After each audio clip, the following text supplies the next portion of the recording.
14 minutes et vous êtes toujours en direct sur TV Finance et Boursorama. Nous recevons à présent Gabriel Jarosson, le fondateur de Léonis, pour 10 minutes de parole de dirigeant. Bonjour Gabriel. Bonjour Nicolas. Alors est-ce que vous pouvez nous expliquer un petit peu ce que fait Léonis ? Oui, alors Léonis, c'est un club privé d'investissement qui propose à ses membres d'investir dans des startups innovantes. Donc j'en suis bien sûr le fondateur, je suis parti d'un constat simple, c'est que finalement il y a de plus en plus de Français qui s'intéressent à l'investissement, de plus en plus de Français qui s'intéressent à prendre des risques, investir dans l'économie réelle, notamment dans les startups. Et il y a bien sûr un élément de réponse qui sont les plateformes d'investissement qui s'adressent au grand public.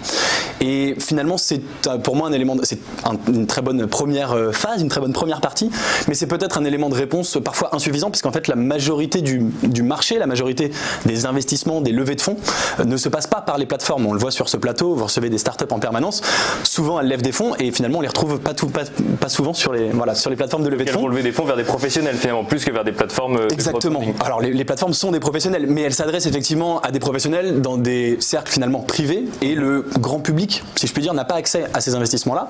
L'idée de Léonis, c'est ça, c'est de rendre ça plus accessible et de permettre aux membres, encore une fois, du club d'accéder à des deals qui ne sont pas sur les plateformes. Parce que pour bien comprendre en fait pourquoi vous avez créé Léonis, je pense qu'il faut parler un petit peu de votre parcours. Ouais. Il faut expliquer que dès que vous êtes sorti de vos études, vous avez voulu investir dans des startups, mais vous n'aviez pas forcément les fonds pour investir et vous êtes allé en fait, vous êtes allé donc à ce qu'on appelle pas forcément des concours de pitch, mais enfin des pitchs pour investir. Vous avez vu pas mal d'experts d'investissement autour de vous qui investissaient dans des startups qui n'étaient pas forcément celles que vous auriez choisies. Absolument, alors c'est ça effectivement c'est tout à fait l'histoire de ma vie. Je me suis rapproché notamment de clubs d'investisseurs, on connaît par exemple les clubs de Business Angel, et j'ai vu effectivement des gens qui étaient des professionnels, moi j'étais le petit jeune qui débarquait, et je les ai observés. Et puis je me faisais ma petite idée, je me disais tiens c'est bizarre, effectivement pourquoi ils investissent ici, je ne comprends pas. Et je pensais bien sûr que c'était moi qui me trompais, ce qui est tout à fait quand on est... Voilà. Et j'ai fini par développer un certain nombre de critères, et de critères d'investissement, et de voir qu'effectivement ils ne correspondaient pas avec ces investissements qui étaient faits. Et j'ai investi avec mes propres critères à moi. Et la suite de l'histoire, c'est que ça s'est plutôt bien passé, j'ai fait des belles opérations et il y a un certain nombre de personnes qui sont venues vers moi et qui m'ont dit bah tiens, t'as investi ici, comment t'as fait, comment ça se fait, comment t'avais détecté cette opportunité. C'est ça, comment est-ce que vous avez eu le flair à l'époque d'investir dans telle ou telle entreprise? Vous avez des noms d'entreprises dans lesquelles vous avez investi du coup qu'on pourrait connaître du coup dans le groupe? Bien sûr. Alors les entreprises françaises qui sont connues, il y a notamment Shaper qui est une application de rencontres professionnelles et qui est assez grand public et maintenant même aux États-Unis. Alors ça, j'avais investi via une plateforme, il faut le mentionner, il faut rendre à César ce qui est à César. Donc il y a des très bonnes opportunités sur les plateformes, évidemment, ça arrive, qui est aujourd'hui toujours dans mon portfolio. Il n'y a pas eu d'exit, mais c'est une boîte qui s'est très très bien développée. Je peux citer rapidement Payplug, qui est donc un processeur de paiement, une fintech, parce qu'on est sur TV Finance et Boursorama TV, qui a été racheté par Natixis. Et donc ça m'a permis de faire un exit. Et puis dans les boîtes connues, il y a Fred de la Compta en France, et puis plus récemment Lime aux États-Unis, qui est les trottinettes qui envahissent nos rues. Ouais, par exemple. Parce que c'est vrai que on mentionne les plateformes ou les clubs d'investissement privés ou en tout cas plus intimistes. Finalement, j'ai envie de dire le bon dossier ou le mauvais dossier, il dépend pas forcément de là où on va le trouver, mais plus de ce qu'il comporte en tant que tel. Donc vous disiez que vos critères n'étaient pas les mêmes que ceux des professionnels de l'investissement. Du coup, c'est quoi vos critères et en quoi ils diffèrent de ceux des professionnels de l'investissement? Alors, ça j'adore cette question. Merci parce qu'effectivement c'est mon sujet et c'est ce dont j'aime parler. Alors mes critères d'investissement, ils sont publics, on les trouve sur mon site internet, etc. Sur ma chaîne YouTube. Donc voilà, il y a plein de choses à en dire. Effectivement, je ne raisonne pas comme la plupart des investisseurs, je raisonne à partir de ces critères. Quels sont ces critères? Ils sont nombreux, on va pas avoir le temps de tous les couvrir, mais je remarque par exemple qu'il y a beaucoup de startups françaises, c'est dommage, il y en a de moins en moins, cela dit, c'est une tendance qui est en train de se dissiper, mais qui n'ont pas d'ambition mondiale, par exemple, et donc il y a beaucoup d'investisseurs qui investissent dans des petites boîtes franco-françaises, ce qui est très bien pour soutenir l'économie locale, mais en tant qu'investisseur, on cherche un retour sur investissement, on cherche une boîte qui va énormément grossir et pour gagner beaucoup d'argent. C'est le but, bien sûr.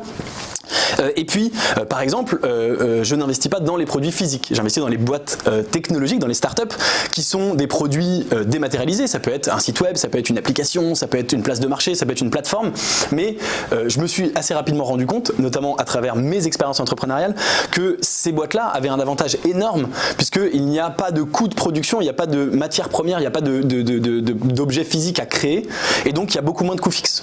c'est même un peu la définition d'une startup, c'est qu'il y a des années entières qui sont passées à la recherche et développement, puis quand ça commence à fonctionner, normalement pour le coup ça fonctionne très vite et en gros volume. Et donc là c'est deux critères qui sont pas forcément partagés avec tous les experts en investissement que vous avez rencontrés. Absolument, on voit beaucoup de startups. Alors ça veut pas dire que c'est des mauvaises startups, ça veut pas dire qu'ils ne vont pas réussir, ça veut pas dire qu'ils vont pas gagner beaucoup d'argent, ça veut dire qu'ils partent avec un désavantage, ou en tout cas les startups qui n'ont pas de produit physique partent elles avec un avantage.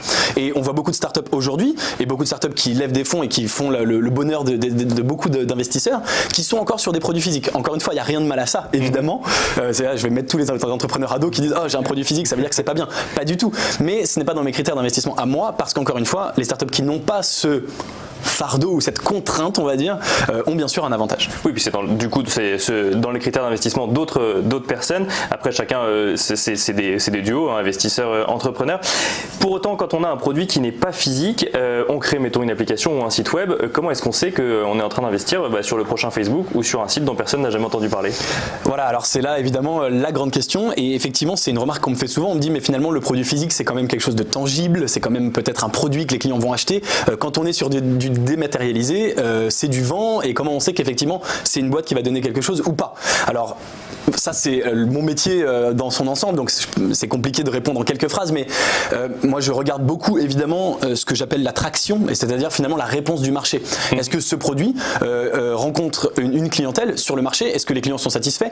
Et ce côté traction, c'est vraiment l'idée de dire est-ce qu'il y a finalement une espèce de chute en avant de plus en plus de gens qui s'arrachent entre guillemets, il n'y a pas besoin que ce soit non plus la folie, les gens qui frappent au bureau en disant on veut, mais est-ce qu'il y a des gens qui sont intéressés? Voilà, est-ce qu'il y a des gens qui sont intéressés de plus en plus? Est-ce que ça résout un vrai problème? Est-ce que ces gens-là sont prêts à payer de l'argent? Parce qu'il y a aussi des problèmes qu'on peut... C'est cette question de monétisation aussi, effectivement. Évidemment. Il ne suffit pas d'utiliser un produit, il faut être prêt à payer une somme d'argent, effectivement. Si c'est gratuit, voilà. Donc je regarde effectivement des choses très simples, mais effectivement, est-ce que avec cette idée, l'entrepreneur est capable de générer un chiffre d'affaires? Pareil, on l'oublie trop souvent. On se dit dans les startups, c'est super, on soutient l'économie, on soutient les rêves de jeunes entrepreneurs, ce qui est très bien. Mais une entreprise, elle est là avant tout pour gagner de l'argent. Et une startup, ce n'est qu'une petite entreprise, elle est là pour gagner de l'argent. Donc je regarde, est-ce qu'ils sont capables de gagner de l'argent? Est-ce qu'ils répondent à un problème?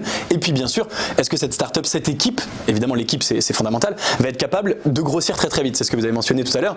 On investit à un instant T et on veut que dans 2 ans, 3 ans, la boîte est déjà au moins triplée de taille ou été multipliée par 10, etc. Voilà. C'est ça, parce que du coup on en revient aux objectifs des investisseurs. Donc quand même, l'objectif de base c'est quand même d'investir dans une startup pour récupérer quand même son argent et potentiellement un petit peu plus à la fin. Vous avez donc créé Léonis, donc un club d'investisseurs. Vous proposez en fait à des gens de vous accompagner tout simplement sur les deals que vous identifiez.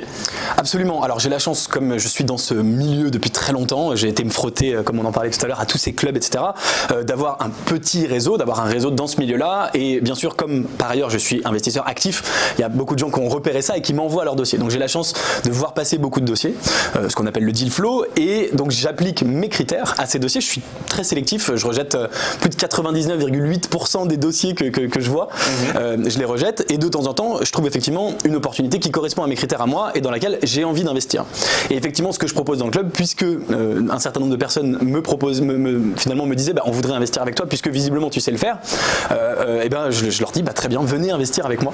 Et c'est effectivement ce que je fais dans le club privé. Donc j'embarque finalement des gens avec moi, les membres du club, s'ils le souhaitent, sur ces investissements, quand c'est effectivement un investissement avant tout que moi, à titre personnel, je décide de faire, qui correspond à mes critères. Voilà. Et ça veut dire que vous investissez dans tous les deals dans lesquels vous emmenez les gens avec vous? Absolument, c'est primordial, c'est vraiment une marque d'authenticité. Je ne pourrais pas me permettre de leur dire allez-y, investissez, mais moi-même je n'y crois pas j'y crois pas assez pour mettre mon argent. Donc effectivement, c'est vraiment le point de départ. Systématiquement, un deal qui va passer par le club, c'est avant tout un deal dans lequel moi, à titre perso, j'ai envie d'investir. Et alors, comment ça va se passer d'un point de vue organisationnel et même juridique quand on investit avec vous du coup dans une start-up? Parce qu'on vient pas voir le fondateur en disant tiens j'ai machin qui voudrait investir également. J'imagine que c'est un petit peu plus compliqué que ça. Ouais, c'est un petit peu plus compliqué que ça. Alors pour la petite histoire, c'est comme ça que ça a démarré. Le club au tout début, on était 3 copains, on faisait comme ça à la main, etc. Effectivement, aujourd'hui, on est une 50aine de personnes dans le club actuellement, une 50aine de membres qui investissent. Donc on a dû se structurer. En fait, là-dessus, j'ai pas réinventé la poudre, j'ai copié le système des plateformes. C'est-à-dire que pour avoir un grand nombre d'investisseurs qui investissent dans un seul projet, on les réunit tout simplement dans le cadre d'une holding. Donc je crée pour chaque investissement une holding qui va réunir les investisseurs, et c'est la holding dont nous sommes actionnaires, qui va elle-même investir dans la startup, ce qui permet de simplifier énormément, ce qui permet à la startup d'avoir finalement un seul intermédiaire, un représentant, qui en général va être moi, pour l'ensemble des actionnaires du club. Voilà.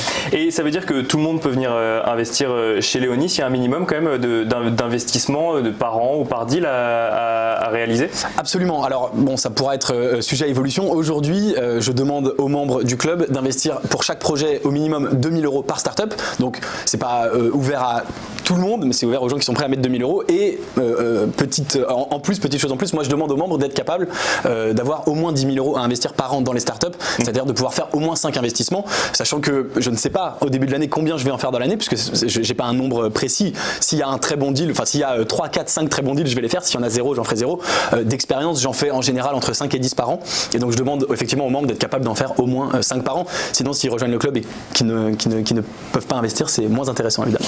Et ça s'adresse du coup à des gens qui n'ont pas forcément de connaissances dans les métiers de l'investissement, ou il y a des gens qui vous rejoignent qui peuvent avoir de plus en plus de connaissances sur ces métiers-là? Alors effectivement, c'est une très très bonne question. Il y a évidemment les deux. Donc il y a bien sûr des gens qui, enfin en tout cas, je peux parler des membres actuellement. Bien ça s'adresse, voilà, ceux qui arriveront demain. Voilà, mais il y a des gens qui bien sûr ont déjà une connaissance, mais veulent profiter donc de mon deal flow, c'est-à-dire veulent profiter des opportunités que je vais leur apporter, auxquelles eux n'auraient pas forcément accès. Et puis comme effectivement, on en a parlé à l'instant, c'est moi qui vais sélectionner les deals avec mes critères, avec mon track record, et je ne propose que des deals dans lesquels moi j'investis. Il y a beaucoup de gens qui finalement disent bah moi je n'y connais pas grand-chose, mais Gabriel c'est son métier et donc je vais y aller pour lui faire confiance. Donc je remercie évidemment ces gens de leur confiance. Et effectivement, ça veut dire que potentiellement ça peut permettre à des gens qui ne s'y connaissent pas d'investir dans des projets. Et c'est là aussi où c'est intéressant par rapport aux plateformes. Finalement, c'est assez complémentaire parce que les plateformes se contentent de proposer des investissements, mais les plateformes elles-mêmes il n'y a pas de sélection effectivement faite par des professionnels de l'investissement. Oui, alors en fait il y a une sélection. Il ne faut pas dire qu'il n'y a pas de sélection parce qu'ils vont, voilà, il y a une sélection bien sûr. Eux-mêmes disent on sélectionne et c'est le cas, ils le font. Mais disons qu'ils sélectionnent mais pas de la même façon que quand on investit soi-même. C'est toujours différent. Quand on sélectionne pour mettre son propre argent et quand on sélectionne pour proposer une offre à son audience. C'est toujours différent et voilà, donc c'est pas exactement, je pense, les mêmes critères de sélection.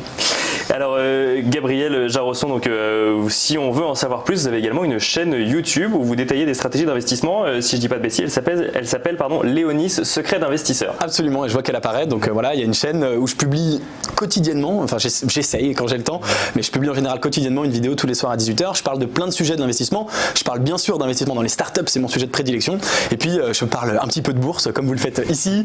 Je parle beaucoup de crypto-monnaie, qui est un sujet dont on a beaucoup parlé, dont on parle moins, mais qui reste, pour en dire vraiment un mot, une technologie très très intéressante et qui a du potentiel, malgré tout ce qu'on a pu dire de négatif et malgré aujourd'hui la grande volatilité évidemment. Donc s'il y a des dossiers qui passent sur des crypto-monnaies, vous regardez ça effectivement d'un œil attentif. Absolument. Merci beaucoup Gabriel Jarosson, et donc je rappelle que vous êtes le fondateur de Léonis.